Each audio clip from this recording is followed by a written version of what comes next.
Olá, pessoal, sejam todos muito bem-vindos a mais uma live do IGES, o Instituto Goiano de Estudos Espíritas. É com muito prazer que nós estamos aqui com vocês nesse dia 24 de abril de 2023. Nós que realizamos aí estudos, acerca da doutrina espírita toda segunda-feira a partir das 21 horas. Então nós estamos aqui nessa segunda-feira para tratar de mais um assunto interessantíssimo, relacionado à doutrina dos espíritos. E para conversar com a gente no dia de hoje, eu vou trazer aqui um grande estudioso e, acima disso, meu amigo Arthur Azevedo.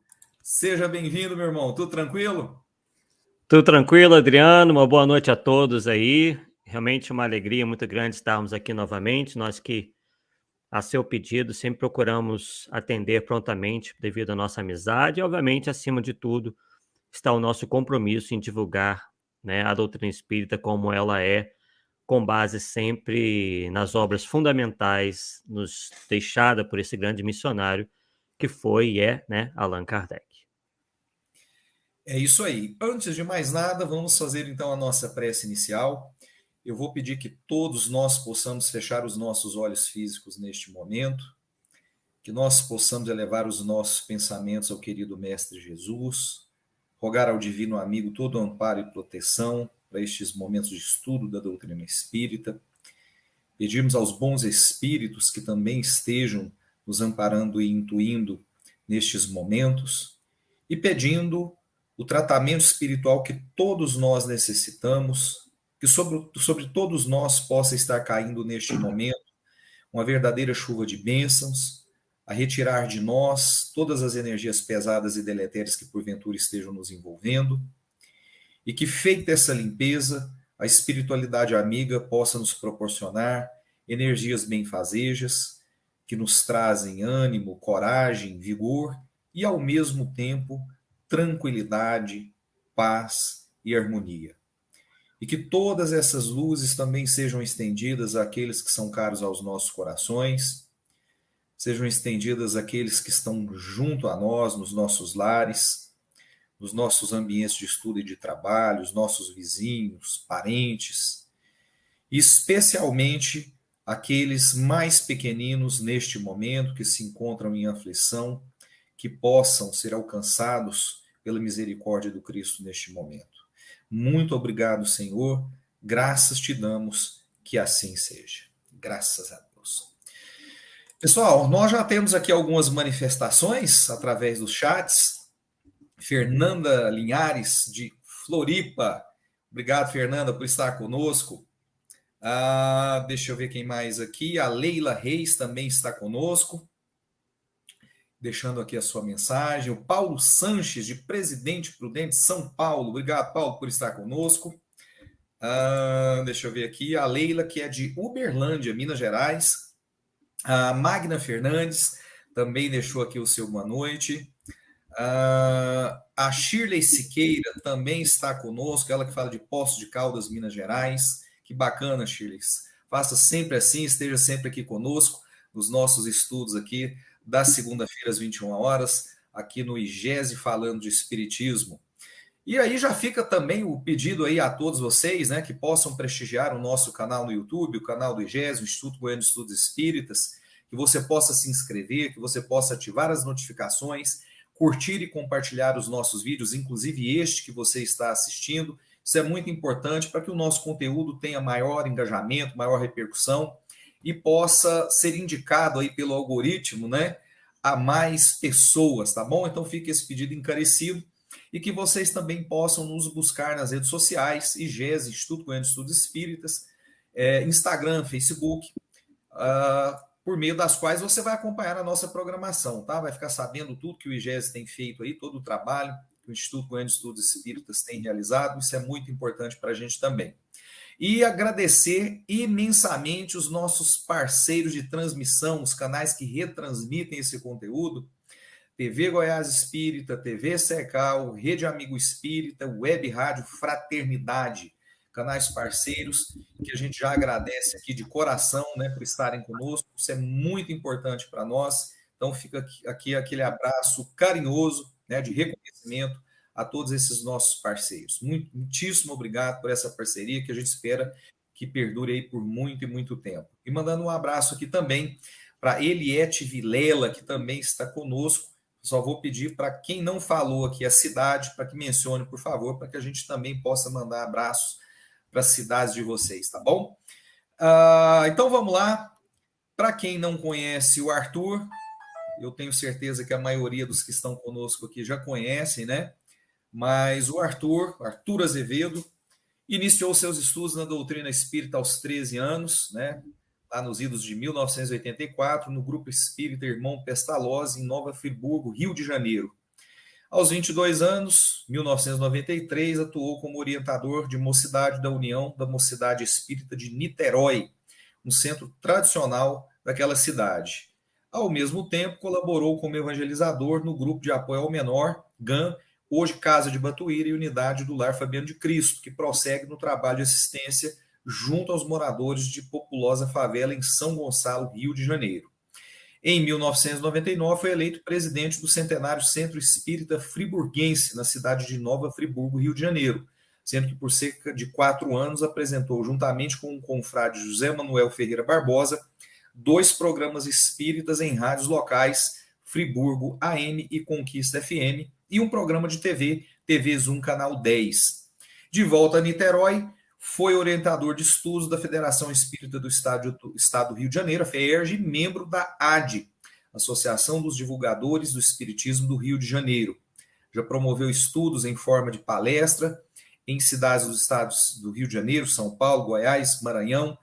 É coautor da obra O Espiritismo perante seus inimigos e desafios contemporâneos e autor de 3 obras publicadas, né? Ramatiz, Sábio ou Pseudo-Sábio, Espiritismo versus Ramatizismo e Atlântida, o mito em uma perspectiva espírita e científica. E foi prefaciador de 5 obras, Espiritismo e Formação Política de Paulo Santos, O Primado de Kardec de Sérgio Aleixo, Breve História do Espiritismo de Fabiano Vidal, Allan Kardec e suas reencarnações e Reunião de Desobsessão, Momento de Acolher Espíritos em Desarmonia, esses 2 últimos de Paulo Neto. Então, esse é o nosso grande amigo Arthur Azevedo, que toca lá o canal Difusão Espírita, né, Arthur? Não tô falando Arthur Azevedo, Difusão Espírita, exatamente. Arthur Azevedo, Difusão Espírita, que tem um conteúdo muito bacana. Eu estou sempre acompanhando lá os vídeos que o Arthur solta lá através do canal Arthur Azevedo Difusão Espírita, e eu tenho certeza que vocês vão gostar muito. A Dilce Ribeiro está conosco aqui também, ela que é de Canoas, Rio Grande do Sul. Olha que bacana, obrigado, Dilce, por estar conosco, seja muito bem-vinda. Pessoal, então hoje o Arthur vai conversar com a gente acerca de um tema interessante, né? Bacana demais. Quando a gente conversou, ele me passou esse tema aqui, que eu vou colocar na tela novamente para que vocês visualizem, né? Há espaço para a ufologia no movimento espírita? Talvez tenha alguém aqui que não saiba nem o que é ufologia, né? Então, eu vou até te pedir para, no início aí, dar uma pincelada acerca disso. Mas esse é o tema, então, e é um tema que vem ganhando alguma repercussão aí, né, Arthur? Porque a gente tem visto muita... Aliás, nós estamos em tempos de muita coisa diferente aí no movimento espírita brasileiro, e esse é mais um tema aí que vem para que a gente possa debatê-lo aí, e como o Arthur colocou, sempre à luz da doutrina espírita, né, Arthur? Porque a gente vê muita gente aí que trata a doutrina espírita à luz de outras correntes de pensamento, né? E aqui a gente sempre procura fazer, então, o contrário, que é analisar os mais diversos temas à luz do espiritismo. Mandando um abraço aqui para a Célia Melhado, que está conosco também aqui. Obrigado, Célia. Valeu demais a sua presença aqui através do chat. Arthur, então já vou te passar a palavra, né, para que você possa desenvolver o tema conosco. Então, fique à vontade. E lembrando que se alguém quiser fazer alguma colocação, quiser fazer alguma pergunta para o Arthur, coloque aí através dos chats, que a gente vai estar repassando ao final da exposição do Arthur, que vai começar agora para todos nós. É isso aí, meu irmão. Muita luz. Que Jesus o ampare neste momento. Agradeço, Adriano, pela sempre calorosa acolhida. Agradecemos aí a todos que estão nos acompanhando na noite de hoje. Lembrando que vamos fazer aqui um resumo dos estudos que nós já estamos aí desenvolvendo há algum tempo.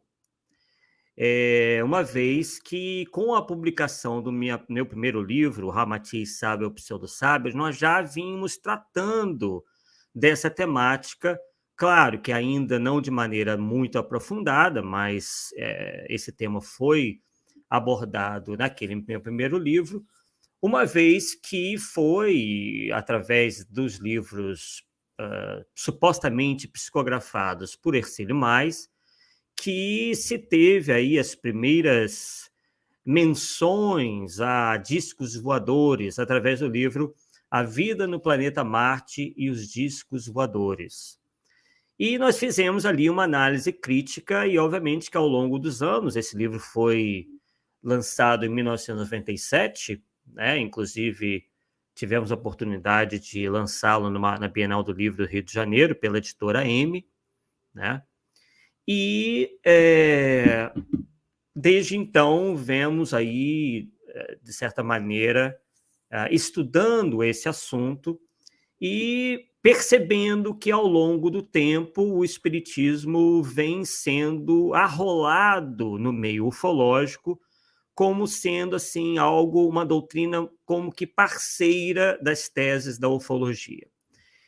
E nós fomos verificar, né, ao longo do tempo, desde 90 e poucos para cá, né, que nem sempre essa é uma proposta viável. E nós vamos mostrar, de maneira bastante resumida aqui, o porquê dessa nossa posição.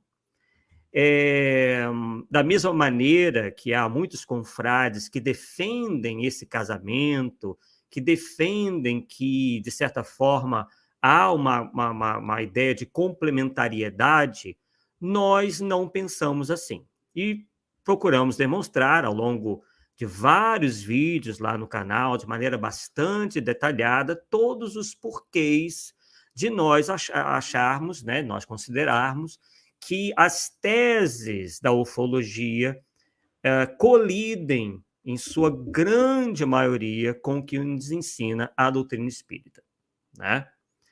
E sempre pontuamos o seguinte, e isso é muito importante, que esses irmãos nossos vêm se apoiando na crença, no princípio da pluralidade dos mundos habitados, para dizerem que nós, por conta disso, temos que necessariamente acreditar no contato dos chamados extraterrestres conosco aqui no planeta Terra.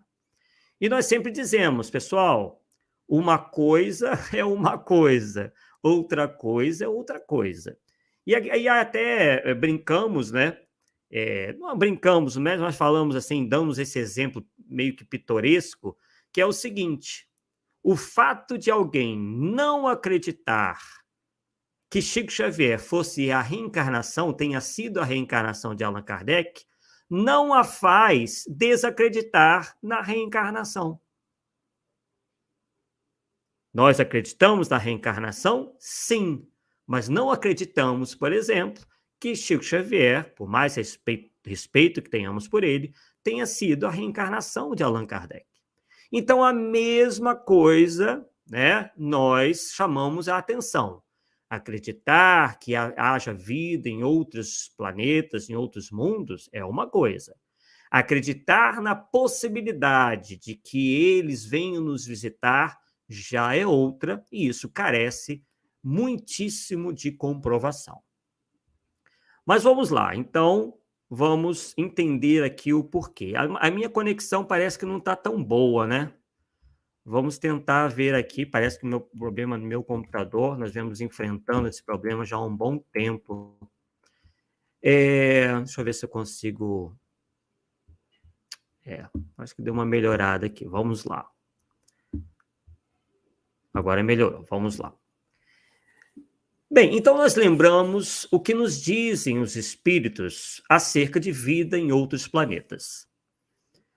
Na pergunta que Kardec faz aos espíritos, lemos o seguinte: é a mesma a constituição física dos diferentes globos? E os espíritos respondem: não, de modo algum se assemelham. Então, está bem clara aqui a resposta dos espíritos, de que os mundos, que os globos que estão aí espalhados no universo afora, têm constituições físicas muito diferentes às nossas. De modo algum se assemelham. Isso é muito importante. Parece que as pessoas têm lido essas perguntas, né, e essas respostas, principalmente, e não têm se atentado, simplesmente leem sem meditar, sem refletir. Principalmente aquelas que acreditam nas proposições da ufologia. O que seria ufologia? Inclusive, nós falamos aqui nesse slide, nós podemos já adiantar. Ufologia é um movimento, né, que já parte do princípio que haja seres de outros planetas nos visitando e, de alguma forma, lutam para comprovar isso. Tá? Então, de maneira muito resumida, claro que alguém que estude ufologia, que seja um simpatizante da ufologia, vai dar uma outra uma ideia mais ampla e tudo mais, mas como nos falta aqui tempo, basicamente é isso. Tá? Vamos continuar então com a pergunta seguinte de Allan Kardec. Não sendo uma só para todos a constituição física dos mundos, seguir-se-á tem organizações diferentes os seres que os habitam? Então, Kardec, muito inteligentemente, atrelou a constituição física dos mundos às organizações físicas dos seres que habitam esses mundos. E perguntou, né, se também seriam diferentes esses corpos, essas organizações desses seres. E os espíritos confirmam isso, sem dúvida, do mesmo modo que no vosso os peixes são feitos para viver na água e os pássaros no ar. Claro que, sendo diferentes esses mundos, a constituição física dos seres que os habitam hão de ser diferentes também. Conclusão: a constituição física dos seres que habitam outros mundos é completamente diferente da nossa, porque são adaptados àqueles mundos. Né? Então, não é possível colocar aí ou estabelecer nenhuma relação de semelhança entre esses seres e nós aqui no planeta Terra. Vamos continuar, então. Vamos ver se a gente consegue passar para o próximo slide aqui. Realmente estamos tendo alguma dificuldadezinha técnica, né? Vamos ver aqui. Estou conseguindo passar o próximo slide. Esse computador realmente... Ah, agora eu consegui. Beleza, apareceu. Então, vamos lá. Aliás, deixa eu voltar um pouquinho aqui. Ok. Agora está indo direitinho. Vamos para a próxima. Então, vamos lá. Constituição física dos mundos e dos corpos. Prosseguem, então, os espíritos dizendo: ademais, não dissemos que todos os seres são feitos de igual matéria que vós outros, e com órgãos de conformação idêntica ao dos vossos. Então, eles novamente estão dizendo que esses seres são feitos de matéria diferente da nossa, inclusive com órgãos de conformação também diferente. Né? Então, isso, como vocês vão ver daqui a pouco, se der tempo, mostraremos para vocês que a descrição que geralmente os simpatizantes da ufologia dão dos seres de outros planetas está muito próxima à nossa. Né? Vocês vão ver lá, daqui a pouco, as raças de ETs. Então, vemos que essas descrições não batem com o que os espíritos nos dizem. Kardec, então, comenta: as condições de existência dos seres que habitam os diferentes mundos hão de ser adequadas ao meio em que lhes cumpre viver. Se jamais houvéssemos visto peixes, não compreenderíamos pudesse haver seres que vivessem dentro d'água. Assim acontece com relação aos outros mundos, que sem dúvida contêm elementos que desconhecemos. Então, o que Kardec está nos dizendo é que nós não temos a capacidade de compreender como são efetivamente esses seres que habitam os diferentes mundos, né? Como ele diz ali, não compreenderíamos, né? Ele faz até uma comparação. Se nós não soubéssemos, né, da existência dos peixes, nós jamais imaginaríamos que pudesse haver seres que habitassem, que vivessem dentro da água. Então, da mesma forma, sendo que a complexidade da vida desses mundos, a constituição física desses mundos, espalhados pelo universo, nos foge completamente à compreensão, porque a nossa compreensão está adstrita àquilo que nós conhecemos. O nosso cérebro não é capaz de imaginar, de reconhecer aquilo que nos é desconhecido. Então, isso é muito importante que a gente assimile, para que então a gente possa ver, né, e começar a pensar na possibilidade que nos é apresentada pela ufologia e pelos seus, entre aspas, estudiosos. E aí, o que acontece? Boa parte dessas supostas provas advém de imagens.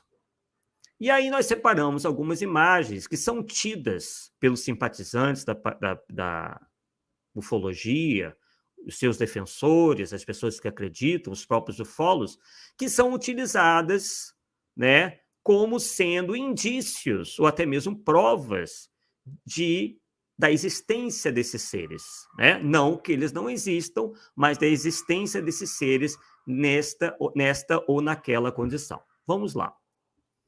E o que é, na verdade, a pareidolia? A pareidolia é um fenômeno neuropsicológico que explica, né, que existe um reconhecimento de um objeto familiar em um estímulo aleatório. Então, eu digo ali, né? Você já deve ter olhado para o céu e ter identificado a figura de um animal em uma nuvem, ou ter observado que manchas em uma mesa ou na parede formam a imagem de um rosto.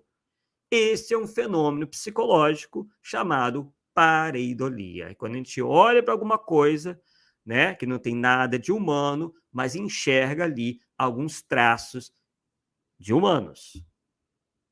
Então, vamos dar aqui alguns exemplos. Vamos lá. Nossa dificuldade de design. Agora foi. Então, a palavra pareidolia vem do grego para, que significa junto de, né? Do grego para quer dizer junto de, e eidolon, que quer dizer imagem, figura ou forma.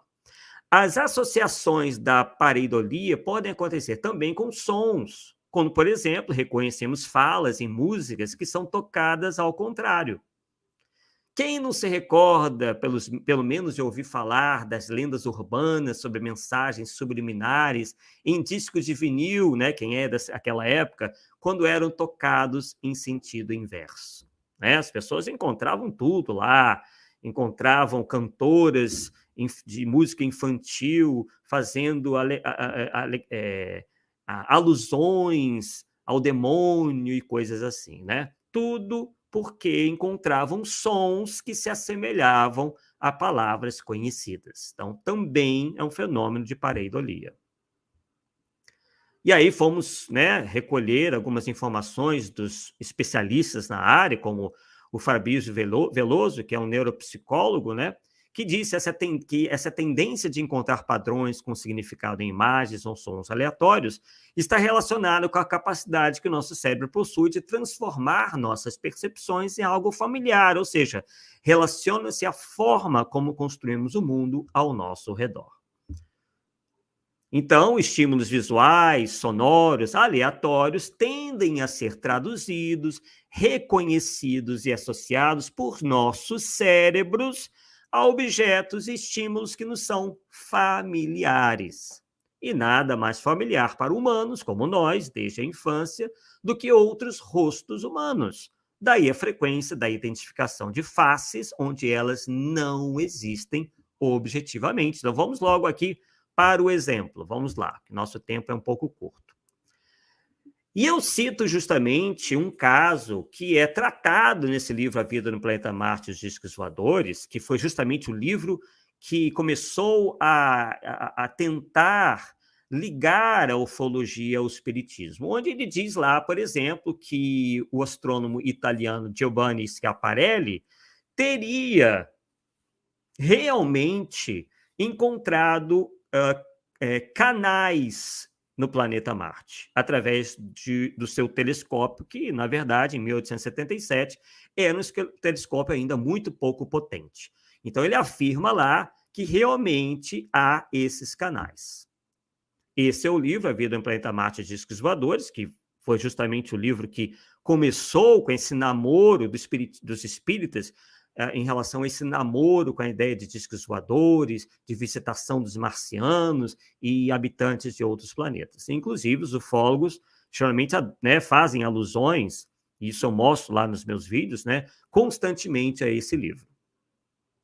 E aí lembra que também um livro, nosso primeiro livro, que nós mencionamos no início, Ramatiz Sábio ou Pseudo-Sábio. Vocês veem que logo na capa, lá em 96, 97, vocês veem aí que eu já faço na alusão aí a essa questão de discos voadores.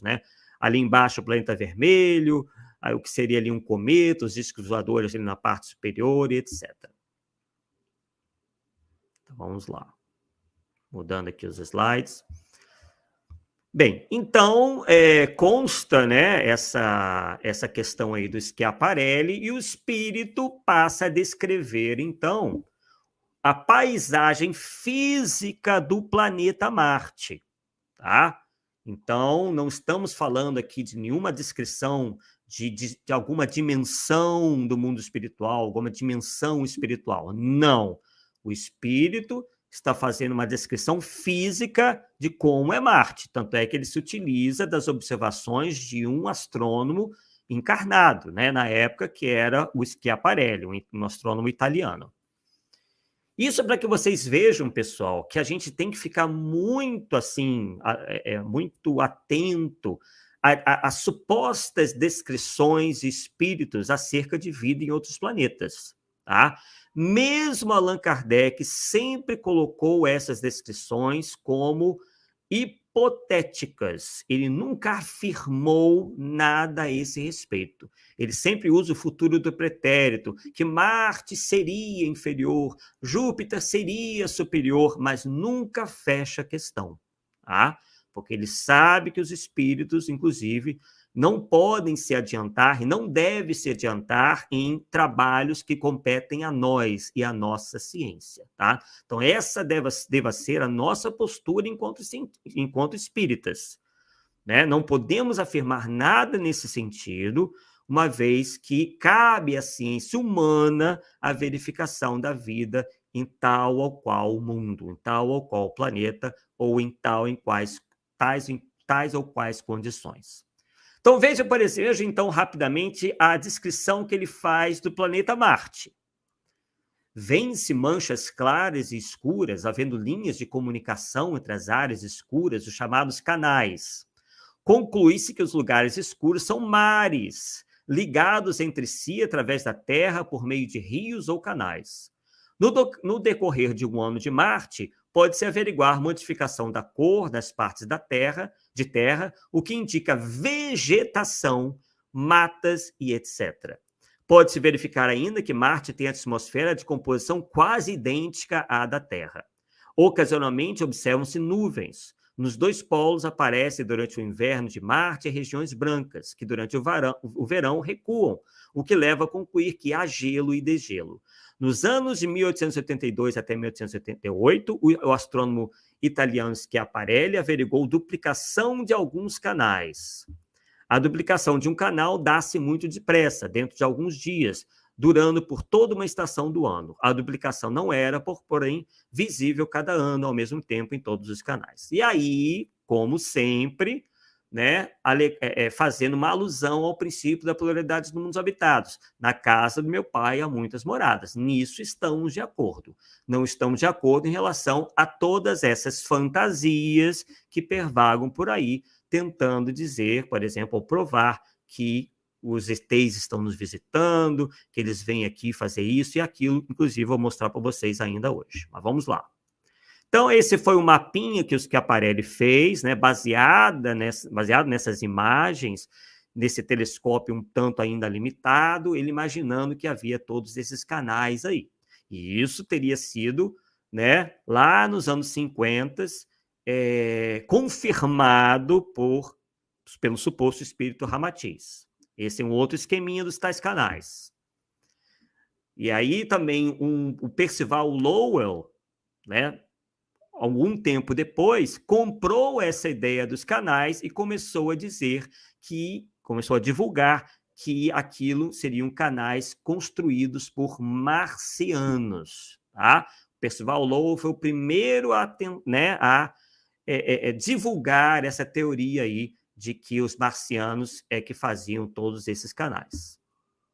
Esse é o Percival Lowell, né? E aí, né, mostro aqui na página 15 do citado livro que Ramatiz, ou seu suposto médium, continua insistindo na ideia de que esses canais, em sua grande maioria, são canais artificiais feitos por marcianos. E aqui nós temos a imagem do planeta Marte, tirado pelas várias sondas que lá estiveram, né, sondas não tripuladas, e pelos robôs, né, que são lá levados para tirar uma série de fotos, né, sendo que hoje quase que 100% da superfície de Marte já foi devidamente fotografada e mapeada. E essa é uma foto também de Marte, né, já bem, um pouquinho mais de longe, óbvio, né, mas que nós vemos aí que não há canais nenhum, que é uma topografia bastante acidentada, com muitos vales, com muitas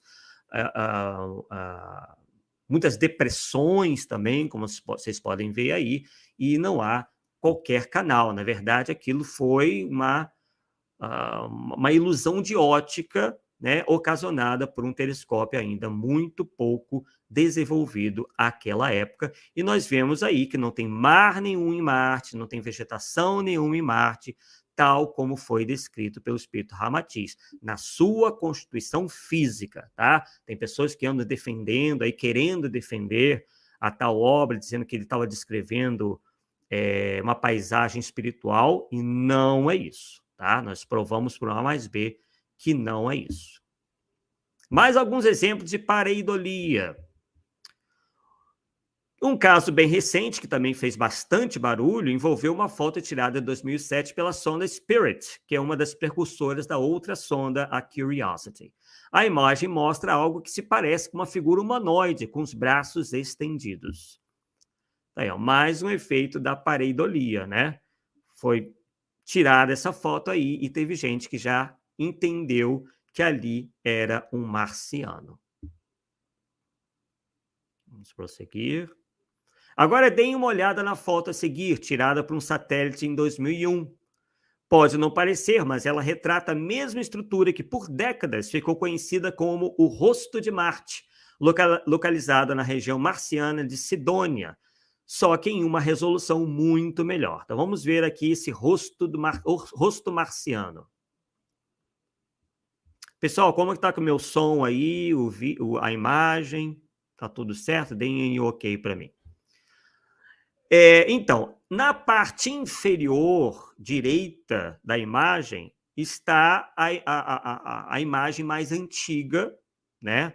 Tirada já há um bom tempo atrás, que por um efeito de pareidolia, né, causada por sombra, por ângulo, parecia, né, um rosto marciano, né? E logo ali nós vemos uma imagem, né, uma maior ali, tirada mais recentemente que se trata de uma mesa, né? Mesa é o nome que se dá a esse tipo de topografia, esse evento aí geográfico, tá? Então vamos lá. E aí vamos mostrar para vocês mais um que lembra um humanoide, ó. Essa que parece aí uma mulher, uma cigana, né? Que também, por força da pareidolia, né, acabou também sendo tida pelos ufólogos como uma imagem aí de um ser lá perdido. Ah, voltamos. Bem, as civilizações da antiguidade provocam um verdadeiro fascínio no imaginário das pessoas, e talvez a que melhor represente esse encantamento seja o antigo Egito, perdido dos faraós e de seus escravos, vivendo nas areias tórridas do deserto do Saara. O fascínio é tão intenso pelo Antigo Egito que chegou a ser projetado em Marte. Caçadores de alienígenas, vasculhando a versão marciana do Google Maps, encontraram uma formação rochosa que se assemelha a, adivinha o quê? Um nobre egípcio. Vamos lá ver, ó. Então, temos essa imagem aí de Marte, que muitos disseram, né, ser uma escultura na pedra de um antigo egípcio. E aí tá já fizeram ali de uma maneira, né, que a gente pudesse visualizar melhor, né? Também teve gente que disse que avistou pirâmides, ou uma pirâmide em Marte. Mas quando a gente vai ver e estudar a topografia do planeta Marte, nós vemos que há várias conformações rochosas com a aparência de pirâmide. A própria natureza construiu essas conformações rochosas, né? Meio que pontiagudas. Veja que mais próximo, né, da câmera, do robô, né, vemos ali algumas, e também ao fundo várias conformações rochosas se assemelhando a pirâmides. Então não tem nenhum marciano construindo pirâmides em Marte, como dizem os ufólogos. Os ufólogos também acharam um coelho no planeta vermelho, mas depois a NASA disse que o seguinte, que esse objeto estranho, na verdade, havia se desprendido do próprio robô, ou então do seu módulo de pouso. Então não era coelho nenhum, como dizem os ufólogos. Os ufólogos também encontraram um caranguejo gigante lá em Marte, né? Os conspiracionistas. Tem muita, pessoal, teorias da conspiração nesse meio. Tá? São tantas que lá no nosso canal a gente falou, olha, são tantas as teses mirabolantes que a gente vai ficar aqui por um tempo que não sei precisar até quando, né? Procurando demonstrar a inverdade de todas essas teorias mirabolantes. E aí também, nesse nosso slide, nós falamos que ufologia não é ciência, pois ela não é falseável. O que é falseável? Ela não coloca suas hipóteses à prova. Não há evidências nem base científica para sustentá-la. A ufologia é totalmente baseada em relatos e documentos, registros e evidências anedóticas, isto é, observações que não podem ser provadas, são testemunhos. A maioria das descrições, isso eu tenho demonstrado lá no canal, de aparecimento de objetos voadores não identificados, já identificadas, essas descrições, são de pipas, satélites, balões meteorológicos, balões de ar quente, bexigas de gás, sacos plásticos, fenômenos naturais, planetas, estrelas, insetos e sujeiras da lente da câmera fotográfica. Inclusive, lá no canal eu já prometi aos membros do canal, né, às pessoas que acompanham o nosso canal, que nós vamos mostrar, inclusive, como que se produz um avistamento, com nave-mãe e tudo. E que eu vou aprender a fazer isso, né, para mostrar ao vivo, né, que boa parte, né, pelo menos aquelas que nós tomamos conhecimento, dessas aparições são feitas por pessoas, tá? Por seres humanos. né? Porque, afinal de contas, a ufologia estabelece um verdadeiro comércio. Ela precisa que esses fenômenos aconteçam para que continuem seus congressos, continuem os livros a serem vendidos, continuem a narrativa, tá?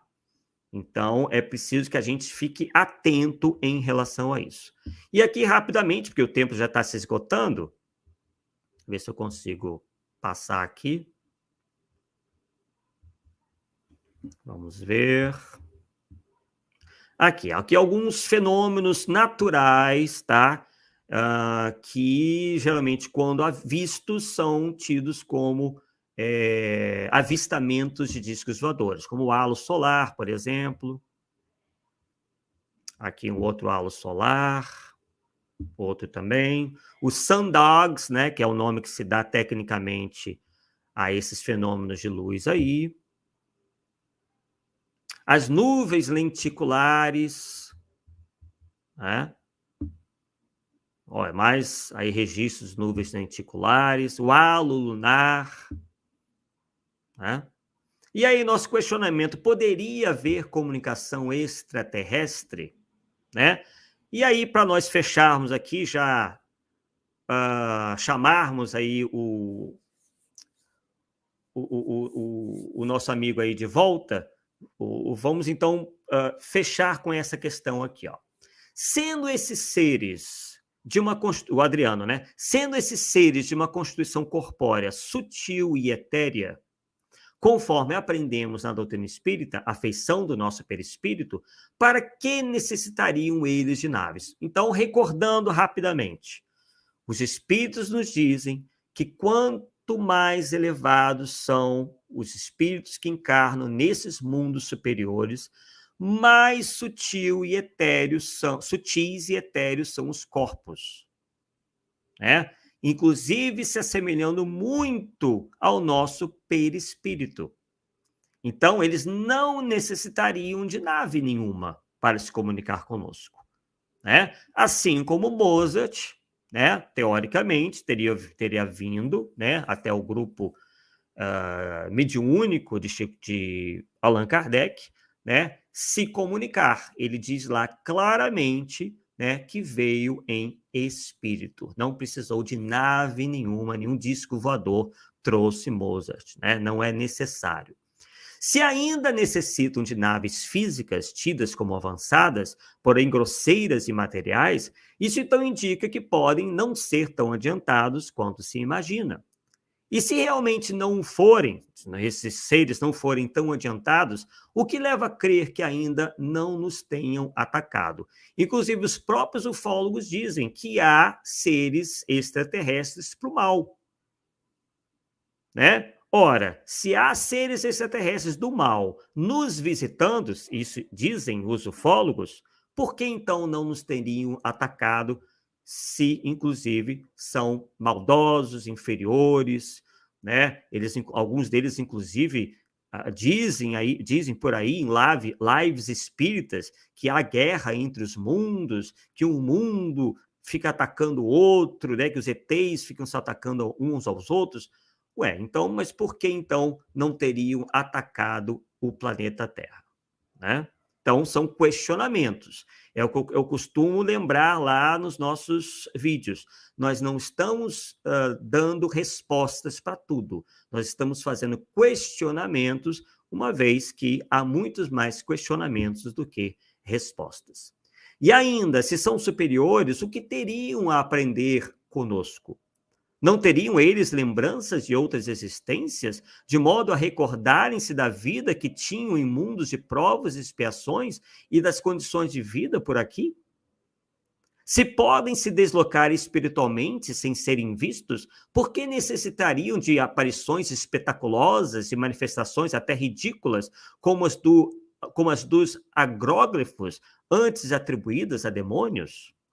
Detalhe: seriam precisos 36 anos para sairmos do nosso sistema solar, viajando à velocidade da luz.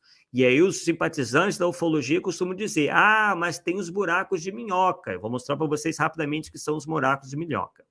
E outra questão também interessante, Os planetas rochosos são em número de 4 aqui no nosso sistema solar: Terra, Marte, Vênus e Mercúrio. Onde essas naves extraterrestres, então, pousariam? Né? Boa pergunta também, não é, pessoal?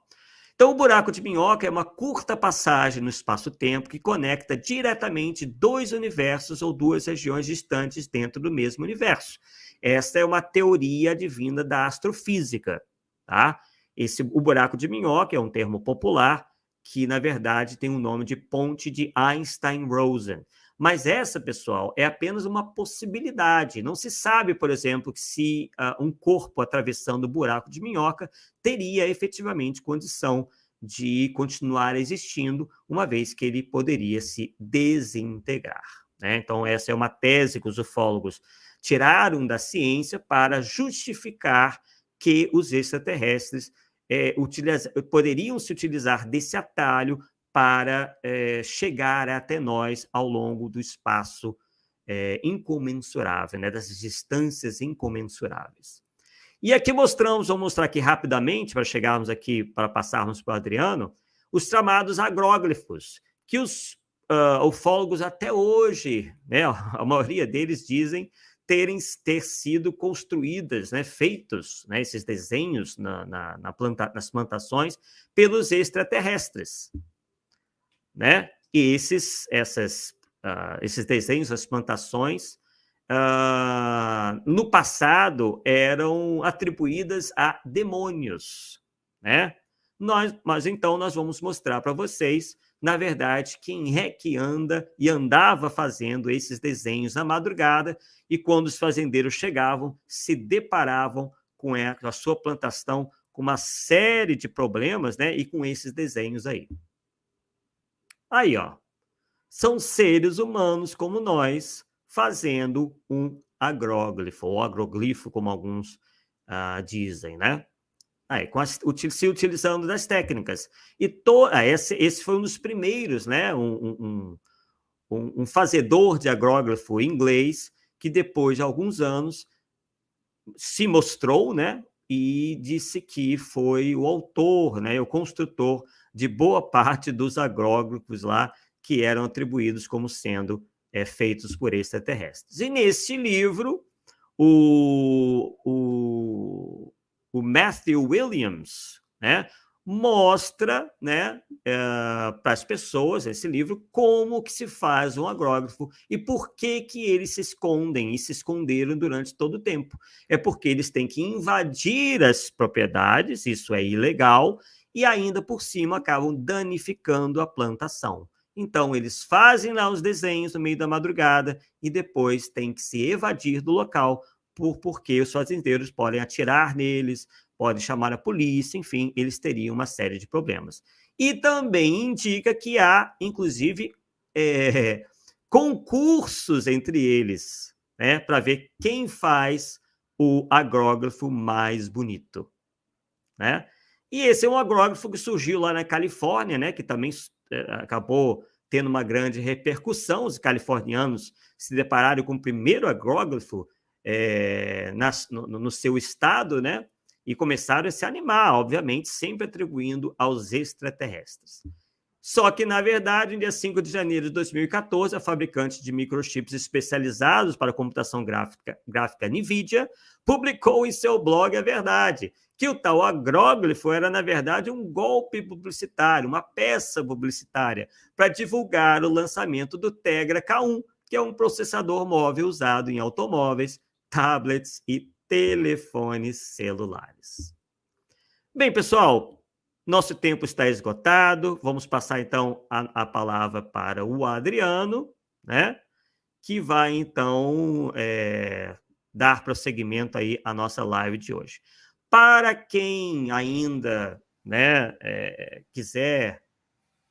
para quem quiser conhecer o nosso trabalho, é só ir lá no Arthur Azevedo Difusão Espírita. Já temos lá uma playlist de uma série de vídeos onde nós tratamos sobre essa questão da ufologia em mais detalhes, né? São inúmeras lives onde a gente conseguiu desenvolver mais detalhadamente, né? Então, Adriano, com você a palavra. É isso aí. Então, quem quiser conhecer mais acerca do assunto, acerca do tema, então busque aí no YouTube, canal Arthur Azevedo Difusão Espírita, que você vai encontrar aí um farto material acerca desse assunto, acerca desse tema, você não vai se arrepender. Deixa eu mandar um abraço aqui para o Guilherme Lemes, que entrou aqui agora, né, no chat. Valeu, Guilherme, obrigado por estar conosco. Se der tempo, fala para a gente aí qual sua cidade, para a gente mandar um abraço aí para o seu município, tá bom? A Fernanda Linhares falou aqui, sempre bom ouvir essas informações, excelente explanação, gratidão. É isso aí. Arthur, a explanação feita, teria assunto para a gente ficar aqui umas 4, 5 horas, né? Oh, com Você falando certeza. acerca aí de todos os aspectos desse tema aí, Sem mas dúvida. é bom ficar o gostinho de quero mais. Você vai levar uma turma aí para assistir os vídeos lá do seu canal, tenho certeza, né? E te agradecer imensamente, agradecer mais uma vez a sua participação, a sua disponibilidade, né? De estar conosco aqui, sempre que é convocado, você está presente aqui no IGES falando de Espiritismo.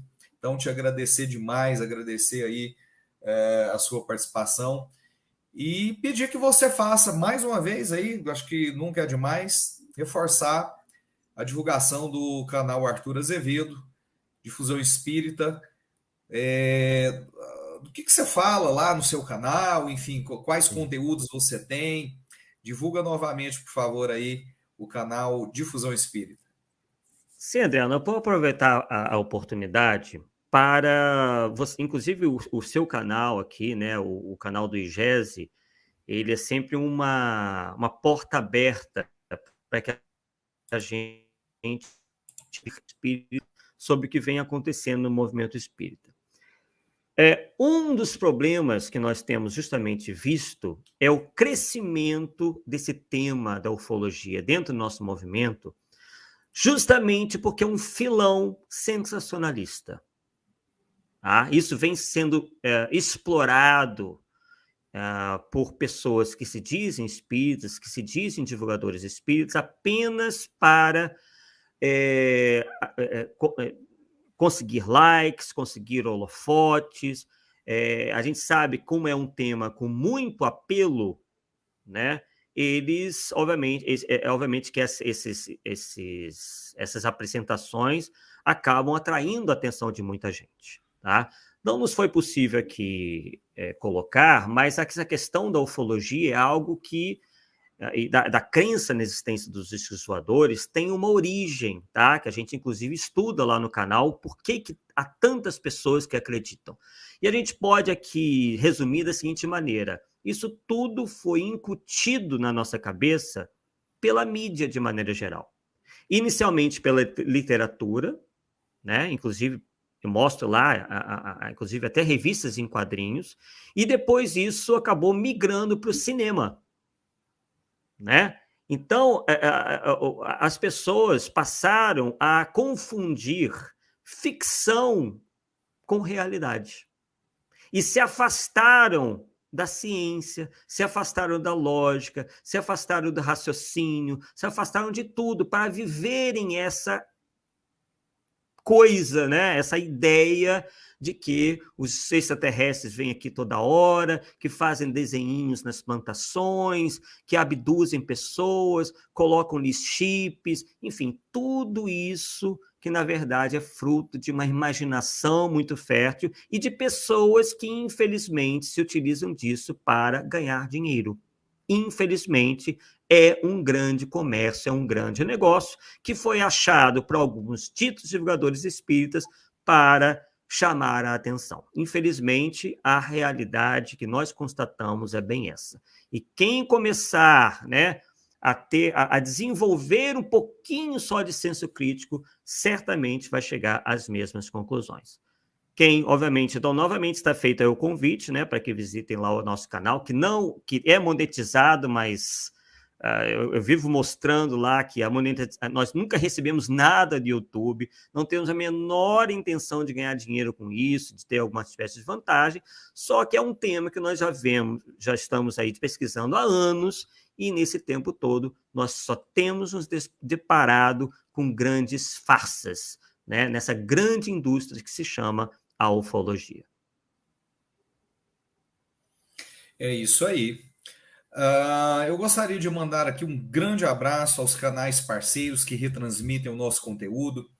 Rede Amigo Espírita, Web Rádio Fraternidade, TV Secal, TV Goiás Espírita, muitíssimo obrigado por essa parceria. Muitos de vocês que aqui estão chegaram por meio desses canais, então fica aqui o nosso eterno agradecimento a esses parceiros. E pedir para que você dê aquela força ao canal do IGESE aqui no YouTube, IGESE, que é Instituto Goiano de Estudos Espíritas, que você possa se inscrever no nosso canal, curtir e compartilhar os vídeos, inclusive este que você está assistindo, que fica gravado na plataforma. Quem não está assistindo ao vivo vai poder assistir posteriormente, e que vocês possam nos dar essa força, porque isso nos dá engajamento, nos dá repercussão e faz com que o conteúdo divulgado pelo IGESE possa alcançar mais pessoas, tá bom? Então fica esse pedido encarecido. Nós que procuramos realizar um trabalho com honestidade intelectual em prol da divulgação do Espiritismo. Então fica esse pedido aí a todos vocês. Então, para encerrar, vou pedir que o Arthur, por favor, Arthur, faça a nossa prece de encerramento. Vamos lá. Vamos então elevar nossos pensamentos a Deus, nosso Pai Criador, aos espíritos superiores, agradecendo por mais essa oportunidade de refletirmos e aprofundarmos conhecimentos, tendo como base o ensino dos espíritos superiores, que sempre nos convidaram ao uso da razão, da lógica, do bom senso, e que cada vez mais nos afastemos do maravilhoso, daquilo que realmente excita a nossa imaginação e que nos conduz ao erro, à enganação, e tudo aquilo que faz com que nos liguemos a coisas que efetivamente só vão atrapalhar e tirar a nossa atenção para aquilo que é essencial no nosso desenvolvimento espiritual, que é a nossa melhora interior, que é justamente aquilo que nós devemos privilegiar, assim como todas as informações fidedignas que tanto a doutrina espírita nos traz, com segurança, com racionalidade, enfim, tudo aquilo que se espera de espíritos verdadeiramente superiores. Portanto, agradecemos mais uma vez por essa oportunidade que nos é concedida e que possamos cada vez mais aprofundarmos conhecimentos, tendo como base essa doutrina maravilhosa que é a doutrina espírita. Muito obrigado mais uma vez e que assim seja. Graças a Deus. Que assim seja. Graças a Deus. Graças a Deus. Pessoal, então é isso. Nós agradecemos imensamente a todos vocês que estiveram conosco. Sempre dizendo que todo esse trabalho é feito com muito amor, com muito carinho, para vocês, por vocês. Beijos nos corações e até a próxima segunda-feira, se Deus quiser. Tchau, tchau.